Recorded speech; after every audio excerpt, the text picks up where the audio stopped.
হেই everyone, কেমন আছেন সবাই? আলহামদুলিল্লাহ, আমরাও অনেক ভালো আছি। আমি অনেক সিম্পল আজকে আপনাদের সঙ্গে prawns দো পেঁয়াজা শেয়ার করব। আই হোপ আপনাদের কাছে ভালো লাগবে। আমি আমার মতো করে রান্না করেছি, দেখতে পাচ্ছেন। মাশাআল্লাহ, খেতে কিন্তু অনেক টেস্টি ছিল। তো আপু অ্যান্ড ভাইয়ারা, আপনারা যারা যারা আমাকে সাপোর্ট করছেন, আপনাদেরকে অসংখ্য অসংখ্য ভালোবাসা।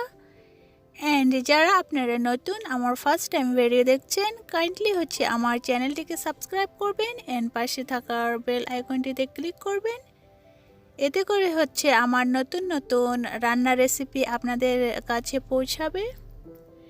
অ্যান্ড কাইন্ডলি আমার এই রেসিপিটি যদি ভালো লেগে থাকে, ফ্রেন্ড অ্যান্ড ফ্যামিলির সঙ্গে শেয়ার করবেন। অ্যান্ড প্লিজ আমার পাশে থাকবেন, আমাকে সাপোর্ট করবেন। চলুন তাহলে আমরা সবাই মিলে রান্না করি।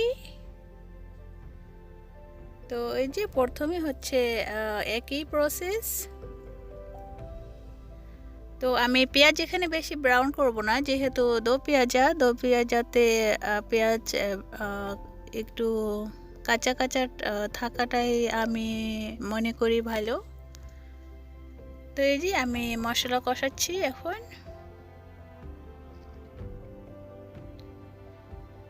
ফার্স্টে আমি রিফাইন অয়েল দিয়েছি অ্যান্ড দিয়েছি পেঁয়াজ রসুন, অ্যান্ড এখন দিলাম টমেটো অ্যান্ড কাঁচামরিচ, অ্যান্ড আমি তেজপাতা ইউজ করেছি এখানে। তো এখন অল মশালাস দিয়ে দিচ্ছি। আপনারা আপনাদের মতো করে মশলা ব্যবহার করবেন, আমি আমার মতো করেছি। মশলা কোনো ইম্পর্টেন্ট না, আপনারা যদি চান শুধু লবণ, পেঁয়াজ, হলুদ, সামান্য মশলা দিয়েও রান্না করতে পারেন। এটা যার যার টেস্টের উপরে। তো এই যে আমার মশলা কষানো হয়ে গেছে। এখন আমি এখানে চিংড়ি মাছগুলো দিয়ে দিচ্ছি।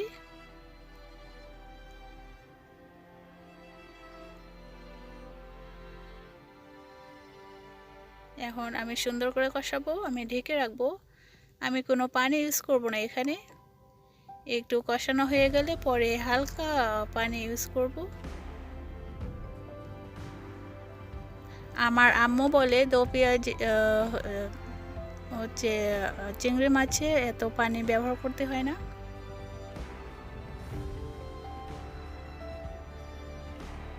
তো আমার আম্মু তো আদা ব্যবহার করতো, কিন্তু আমার আদার ফ্লেভার আমার কাছে একটু পছন্দ না, অনেক স্ট্রং।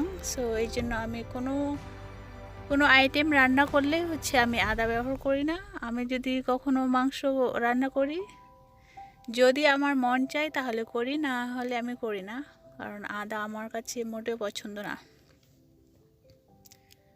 তো এই যে আমার হয়ে গেছে, দেখতে পাচ্ছেন। অনেক সিম্পলভাবে আমি রান্না করেছি আপু অ্যান্ড ভাইয়েরা। তো আপু অ্যান্ড ভাইয়েরা, আমার রেসিপিটি কেমন হইলো আপনারা আমাকে কমেন্টস করে জানাবেন। অ্যান্ড আমার এই ভিডিওর মধ্যে যদি কোনো ভুল হয়ে থাকে, আপনারা আমাকে ক্ষমা করে দিবেন।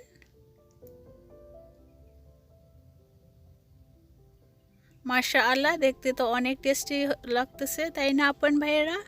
সত্যি খেতেও কিন্তু অনেক টেস্টি ছিল। তো আপু অ্যান্ড ভাইয়েরা, আপনারা যদি চান এইভাবে ট্রাই করতে পারেন অনেক সিম্পলভাবে। তো আমি আপনাদের কাছে রিকোয়েস্ট করব, প্লিজ আপনারা আমাকে সাপোর্ট করবেন। অ্যান্ড আপু অ্যান্ড ভাইয়ারা, আপনারা অনেক অনেক ভালো থাকবেন অ্যান্ড আমাদের জন্য দোয়া করবেন। আল্লাহ হাফেজ, বাই।